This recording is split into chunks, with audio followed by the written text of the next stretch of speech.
Inheritance. ठीक है, inheritance का मतलब क्या है, जैसे मेरे पास कोई क्लास है,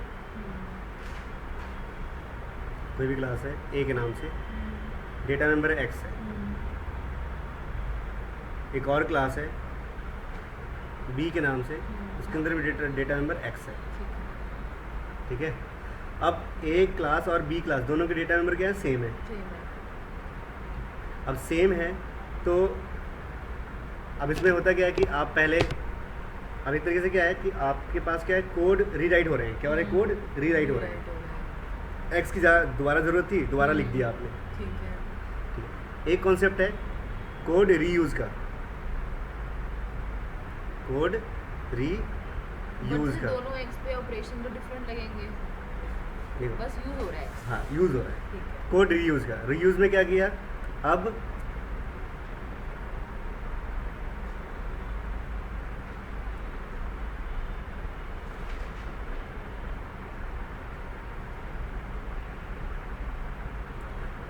क्लास ए को है ना एक्सटेंड कर दिया क्लास बी के अंदर, क्लास ए को एक्सटेंड कर दिया क्लास बी के अंदर, यानी कि जो क्लास बी है वो क्लास ए का एक्सटेंशन बन गया है। ठीक है।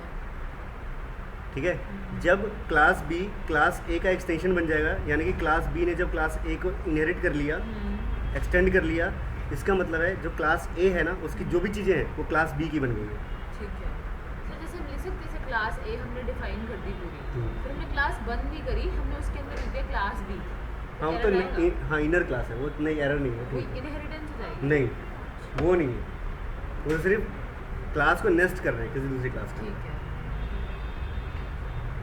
ठीक है, ये है आपका क्या, इनहेरिटेंस। छोटा सा एग्जांपल करते हैं पहले इसके ऊपर।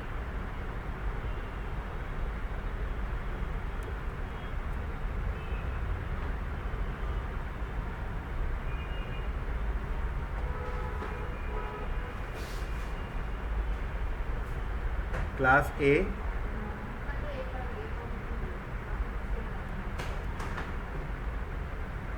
और इसके अंदर है एक डेटा मेंबर है इंट एक्स। ठीक है, क्लास ए को बंद कर दिया। फिर दूसरी क्लास बनाई हमने क्लास बी, और कहा कि ये जो क्लास है बी वो एक्सटेंड कर रहा है क्लास ए को। सर एक तो ये कब लगता है, ये भी हमने लगाया था, ये स्कोप रेजोल्यूशन, इसका मतलब है उसका कंटेंट इसमें है। ये वाला। और हाँ, इसका मतलब है कि जो फंक्शन है वो बिलोंग कर रहा है क्लास ए से। ठीक है, बिलोंग्स टू।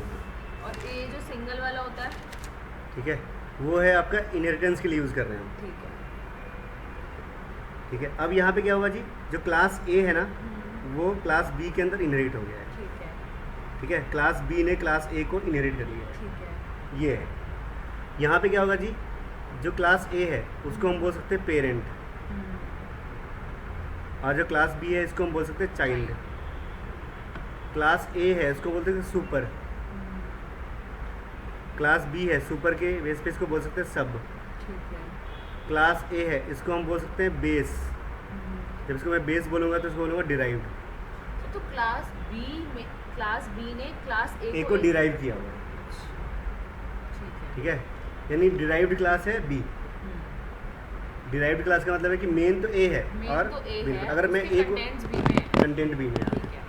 ठीक है, अगर मैं ए को डिलीट कर दूँ तो बी के पास कुछ नहीं है। कुछ नहीं है। ठीक है। ठीक है,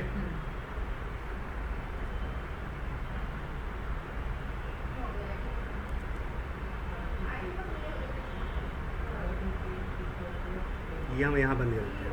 ठीक है, और एक बार ये डिलीट कर,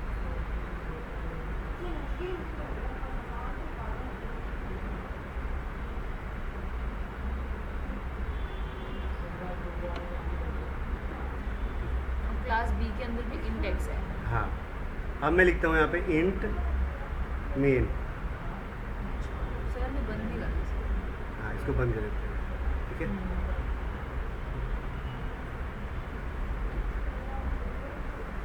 क्लास ए है उसका मेंबर है एक्स, क्लास बी है और क्लास बी ने ए को इनहेरिट किया हुआ है। इसका मतलब है क्लास बी का भी मेंबर है एक्स, ठीक है। तो क्लास बी का एक मेंबर है एक्स और एक मेंबर है क्लास एक्स का। हाँ ठीक है, यानी कि मैं क्लास बी को मतलब क्लास बी के बेस पे मैं एक्स को यूज़ कर सकता हूँ हाँ कहीं भी। ठीक है। क्लियर? लेकिन यहाँ पे देखा जाए तो जो एक्स है वो प्राइवेट मेंबर है एक्स ए का, हाँ जो इंट एक्स है वो है प्राइवेट मेंबर है ए का। ए का। ए का प्राइवेट मेंबर का मतलब है कि इनहेरिट तो हो रहा है ये पर एक्सेसिबल नहीं है क्लास बी के लिए। ठीक है, यूज़ नहीं कर सकता। यूज़ नहीं कर सकता। पड़ा है बस। ठीक है, हाँ। एक एग्जांपल देखते हैं, दूसरा एग्जांपल। ये तो हुआ इनहेरिटेंस का। दूसरा एग्जांपल फिर से। अगर हम सर पब्लिक लिख दे ऊपर फिर लिखे इन टेक्स्ट क्लास ए में तो हाँ, अब वो पब्लिक बन जाएगा, अब वो एक्सेस हो हो जाएगा। जाएगा। ठीक है, दूसरा एग्जांपल देखो। जैसे अब क्लास ए एग्जाम फॉर्म भरे जाने हैं अभी दोनों के, रजिस्ट्रेशन हो चुके हैं आप लोगों का। तो एग्जाम फॉर्म 15 तारीख तक लास्ट डेट है। हाँ, क्या बोल रहे हैं? नहीं, आपको तो पैसे देने होंगे बस। आप लोग पैसे दोगे, 3 पेपर दोगे ना, IT, IWPD और C, तो 5 के 1500 रुपये प्लस 150 रुपये, 1600 रुपये। क्या? वो थे रजिस्ट्रेशन नंबर के जो अलॉट हुआ आपको 5 साल तक।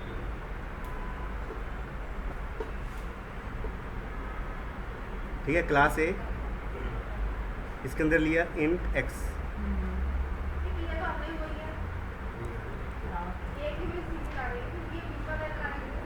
Int x. ठीक है, हाँ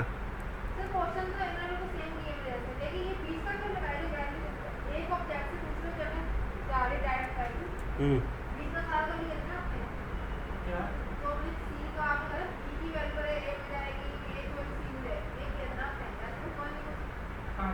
हम यहाँ मेन लिखेंगे। ठीक है ना? क्या? एक मिनट, हाँ बोलो। कंट्रोल नहीं, इतनी क्यों, इतने बड़े क्यों लिख रहे हो? नहीं, सिर्फ एक इक्वल लिखो ना, बस ऐसे। ये तो लिखा था पहले, आपने एक्स तो लिख दिया। अरे ठीक है, नहीं एक्स नहीं आएगा, इन्होंने बी लिखा हुआ पर ऑब्जेक्ट नेम बी है, बी डॉट एक्स होगा।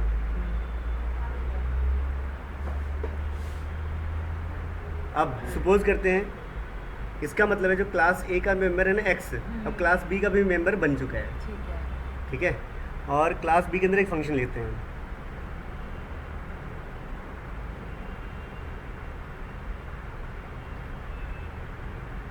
वॉइड फन, और यहाँ लिखते हैं हम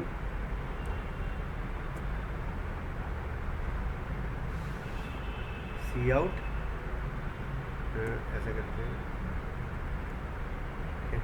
एक्स इक्वल्स टू 10 और फिर लिखते हैं सी आउट एक्स, और फिर ये क्लास बन हो गया।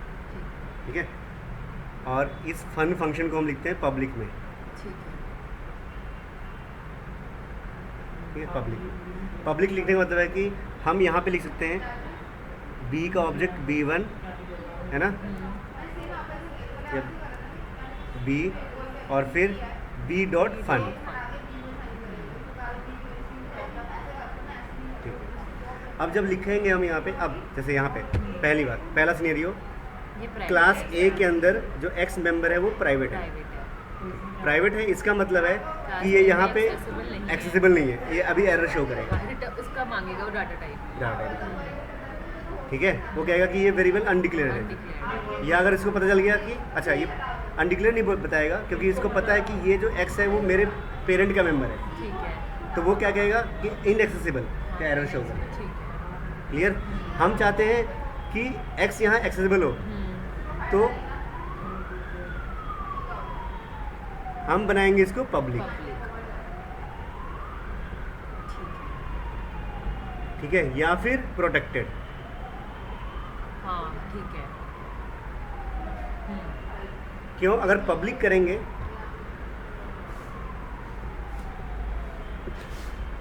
अगर हम पब्लिक लिखेंगे इसका मतलब है कि जो ए है, ए का जो मेंबर एक्स है वो पब्लिक हो चुका ठीक है, है, मतलब कहीं भी एक्सेसिबल हो कहीं भी जाएगा। accessible हो जाएगा। यानी कि हम मेन के अंदर भी ए का ऑब्जेक्ट बना के ए डॉट एक्स यूज़ कर सकते हैं। हाँ ठीक है, यानी कि क्या हुआ, डेटा इनसिक्योरिटी। तो हम चाहेंगे जो एक्स है ना सिर्फ अपने चाइल्ड के अंदर यूज़ हो, ठीक है, तो प्रोटेक्टेड कर दिया। ठीक है। जो प्रोटेक्टेड है ना, प्रोटेक्टेड डेटा मेंबर का मतलब है कि वो अपने सिर्फ चाइल्ड क्लास के अंदर एक्सेसिबल होगा, अदरवाइज और कहीं नहीं। ठीक है, क्लियर।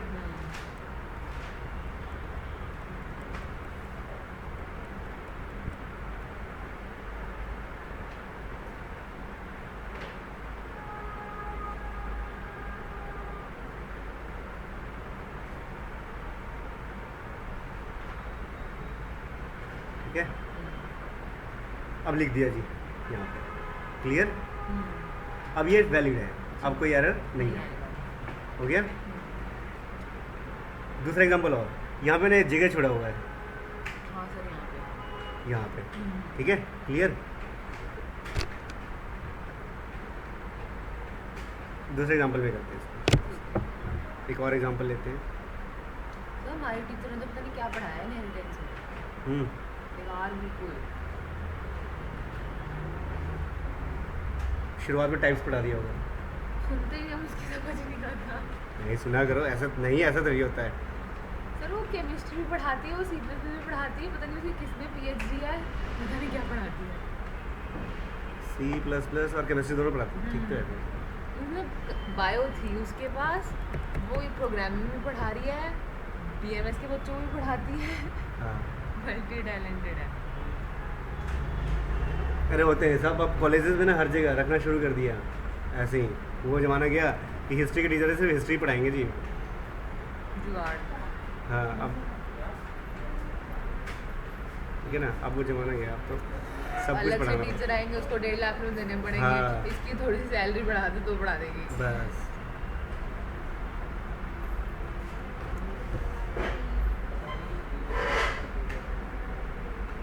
एक्स ले लिया हमने, ठीक है। और इसको भी कर देते हैं पब्लिक।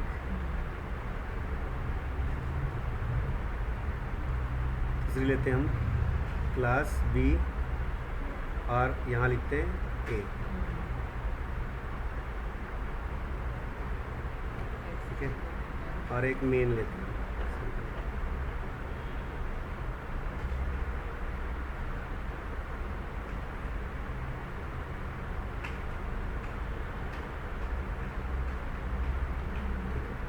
अब यहाँ पे क्या है जी, क्लास ए का डेटा मेंबर है एक्स है, इसको इनहेरिट किया हुआ है क्लास बी ने, यानी कि अब क्लास बी का डेटा मेंबर एक्स है, ठीक है। ठीक है। जब मैं लिखूँगा यहाँ पे ए और A dot X equals to 10, valid है ये, क्यों? क्योंकि एक्स है, पब्लिक मेंबर है, पब्लिक मेंबर है, डेटा मेंबर है, यानी कि कहीं भी एक्सेसिबल हो हो सकता है। सकता है। अब ये एक्स है, बी का, तो बी का भी मेंबर है ये, B dot X equal to 10 भी लिख सकते हैं। बिल्कुल। तो B B B dot X equals to 10। लेकिन अभी क्या करेगा ये, एरर शो करेगा। एरर शो करेगा। क्या कहेगा जी, एक्स है नॉट एक्सेसिबल है, पर यहाँ तो पब्लिक है ना एक्स, यहाँ एक्स पब्लिक है पर बी के थ्रू यहाँ पे इनएक्सेसिबल है। सर क्यों वहाँ तो पब्लिक कर दिया हमने जब? इसलिए क्योंकि यहाँ पे जो जगह खाली छोड़ा हुआ हमने,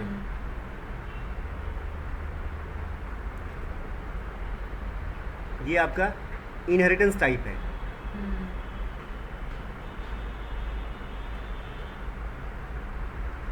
इनहेरिटेंस टाइप मतलब यहाँ भी पब्लिक, प्राइवेट और प्रोटेक्टेड का ऑप्शन है, ऑप्शन है। और बाय डिफ़ॉल्ट यहाँ पे प्राइवेट है। बाय डिफ़ॉल्ट इनहेरिटेंस टाइप क्या होती है, प्राइवेट। प्राइवेट। यानी कि क्लास बी ने क्लास ए को इनहेरिट किया हुआ है, लेकिन जो क्लास ए है उसके मेंबर को इसने एज ए प्राइवेट बना लिया। अच्छा। यानी कि बेशक ए का एक्स पब्लिक है, लेकिन अब बी का ये एज ए प्राइवेट बन चुका है। अच्छा ठीक है। ठीक है, क्लियर। अगर हम लिख देंगे यहाँ पे पब्लिक,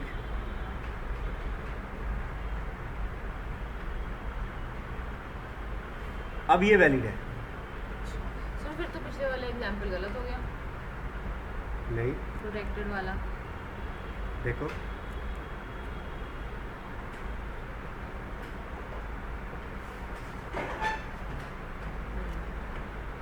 हम बी के ऑब्जेक्ट से एक्स को यहाँ एक्सेस नहीं कर रहे हैं, अच्छा, उसके फंक्शन फंक्शन नहीं कर रहे हैं, है ना। एक प्राइवेट मेंबर अपने उसी क्लास के मेंबर में कहीं भी यूज हो सकता है फंक्शन के अंदर। अगर हम यहाँ पे लिखते हम्म। ए मेन के अंदर हाँ, हाँ। ए वाला लिखते कि नहीं, तब नहीं होता, तब नहीं होता ना। क्योंकि एक्स क्या है, प्रोटेक्टेड है, Protected है। पब्लिक हो जाता तब हो जाता ठीक है। हो गया हाँ। क्लियर। अब ये रॉन्ग है, वैलिड कब होगा जी, जब पब्लिक लिखेंगे। जब मैं पब्लिक लिखूँगा।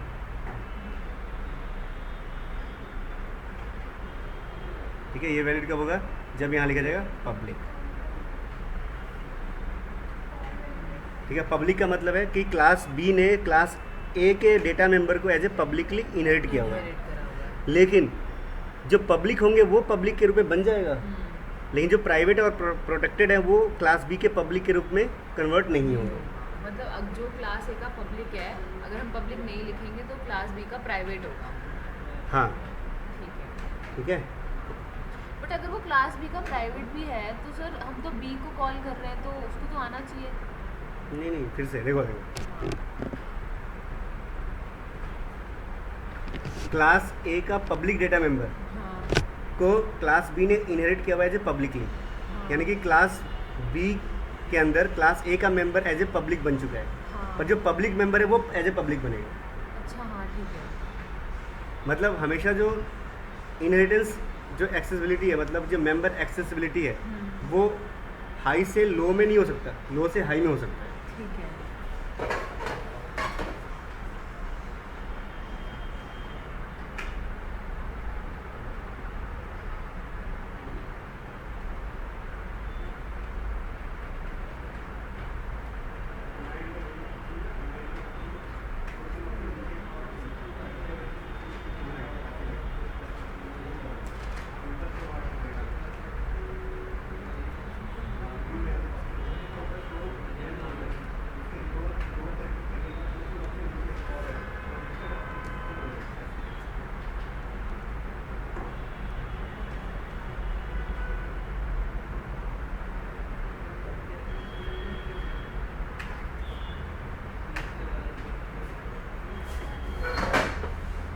ठीक है, यानी कि जो जैसे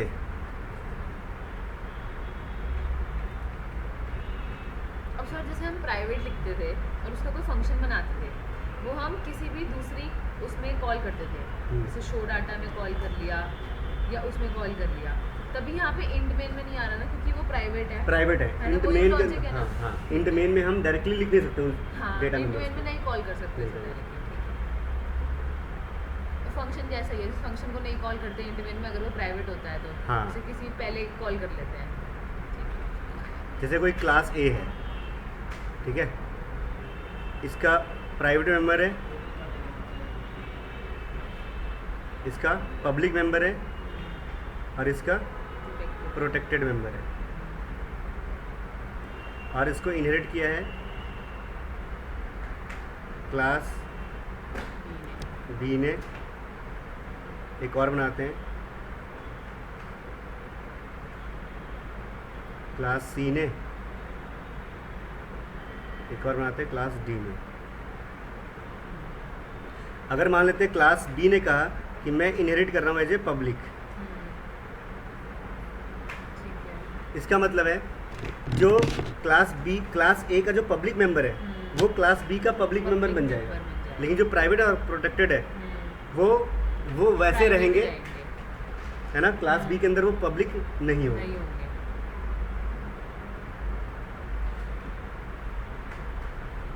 अगर क्लास सी ने कहा हुआ है कि मैं एज ए एक्सेस करूँगा प्राइवेट, यानी इनहेरिट करूँगा एज ए प्राइवेट, इसका मतलब है जो क्लास ए का प्राइवेट है तो प्राइवेट ही रहेगा, लेकिन जो पब्लिक है वो क्लास सी का प्राइवेट मेंबर बन जाएगा, हाँ ठीक है। और जो प्रोटेक्टेड है वो क्लास सी का प्राइवेट मेंबर बन जाएगा। ठीक है।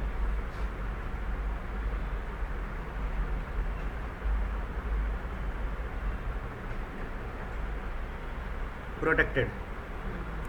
जो प्राइवेट है वो प्राइवेट ही रहेगा, जो पब्लिक है वो प्रोटेक्टेड बन जाएगा।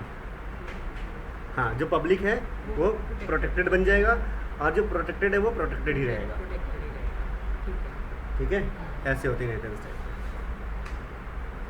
सी ने बोला प्राइवेट है, जो प्राइवेट है वो ए का तो प्राइवेट रहेगा, जो पब्लिक और प्रोटेक्टेड है वो भी प्राइवेट हो जाएगा सी का। सी का प्राइवेट होगा, ठीक है। लेकिन ए के लिए वो पब्लिक और Public और प्रोटेक्टेड ही protected है रहेगा। ए के लिए। ठीक है, यानी कि सी के ऑब्जेक्ट के थ्रू मैं क्लास ए के पब्लिक डेटा मेंबर को कहीं और एक्सेस नहीं कर सकता। क्लियर हो गया? आप देखते हैं इनहेरिटेंस टाइप।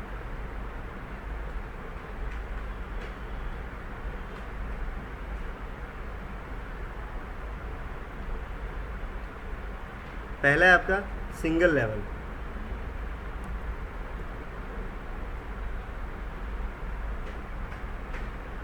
सिंगल लेवल का मतलब है कि क्लास ए है, इसको इनहेरिट किया है क्लास बी ने, क्लास ए है, इसको इनहेरिट किया है क्लास बी ने, क्लास सी ने। बस लेवल एक ही बढ़ रहा है, 0 और 1 लेवल बस। ठीक है, इसके बाद हायरार्की आगे नहीं जाएगी। ठीक है।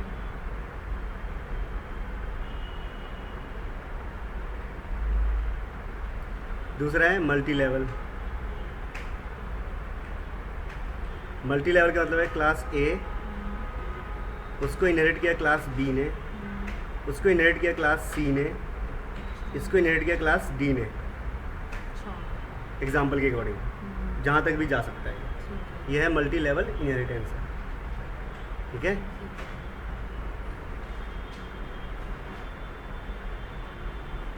और तीसरा है मल्टीपल। मल्टीपल का मतलब है क्लास ए, क्लास बी और क्लास सी। क्लास सी के 2 पेरेंट हो गए, ये हो गए आपके मल्टीपल इनहेरिटेंस। ठीक है।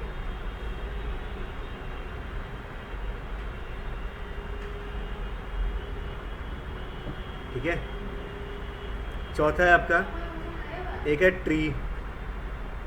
मल्टी लेवल का ही बना दिया पूरा ट्री के फॉर्म में, मतलब ए के का चाइल्ड बी, सी, डी, फिर सी का चाइल्ड ई, फिर इसका एफ, ऐसे चल रहा है। ये हायरार्किकल या ट्री ठीक है ना, इनहेरिटेंस है। और पांचवा हाइब्रिड है। हाइब्रिड का मतलब है कि कोई क्लास ए है, इसके 2 चाइल्ड हो गए, क्लास बी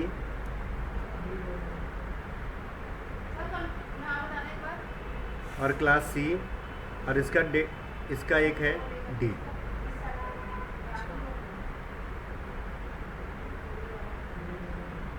एरो सिंबल ऐसे है। ठीक है, यानी कि ए के 2 चाइल्ड हो गए। ये दोनों डी के पेरेंट हैं। बी और सी डी के पेरेंट हैं। इसको हम बोल सकते हैं डायमंड शेप हायरार्की इनहेरिटेंस भी बोल सकते हैं। ए डी का दादाजी है। हाँ हाँ, ठीक है, डायमंड शेप इनहेरिटेंस।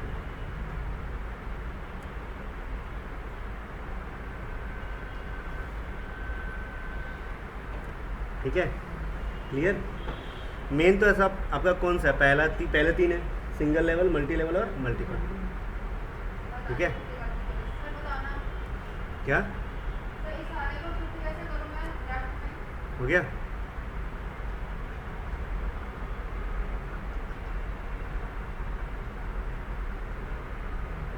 और इसमें एम्बिग्यूटी भी आती है आपकी।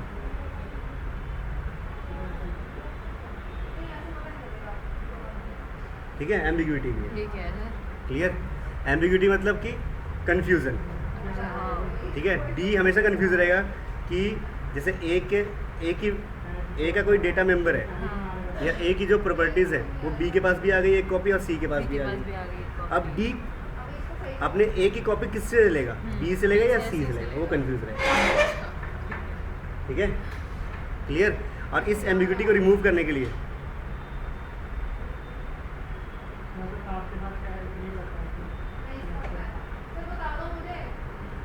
एक मिनट।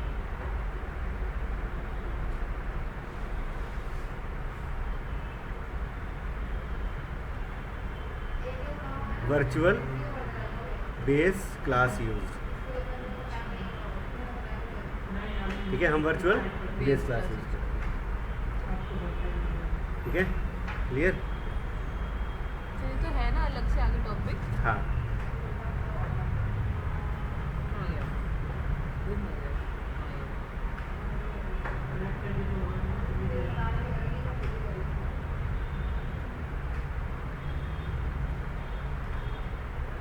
लो लिखो, एक एग्जांपल लिखो सिंगल लेवल का, यहाँ पे लिखो।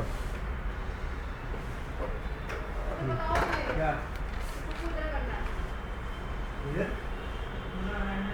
कंट्रोल ए, कंट्रोल से पी।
दोबारा लिखना है सारे एग्जाम।